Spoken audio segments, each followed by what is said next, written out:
ఈరోజు దేవుని వాగ్దానం. హెబ్రీలకు రాసిన పత్రిక 13వ అధ్యాయం 5వ వచనం. నిన్ను ఏమాత్రమును విడువను, ఎన్నడును ఎడబాయను. నా ప్రియ సహోదరి సహోదరులరా, దేవుడు ఈరోజు మీతో వాగ్దానం చేస్తూ ఉన్నాడు.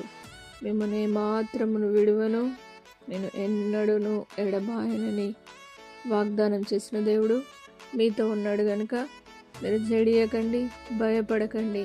ఆయన మీతో ఉండి మిమ్మల్ని నడిపించే దేవుడు కనుక ఆయన ఏమాత్రమును మిమ్మల్ని విడవక మిమ్మల్ని ఎల్లప్పుడూ కాపాడే దేవుడుగా ఉన్నందుకు ఆయనకు ఎల్లప్పుడూ కృతజ్ఞతాస్తుతులు చెల్లించుదురుగాక. ప్రార్థన.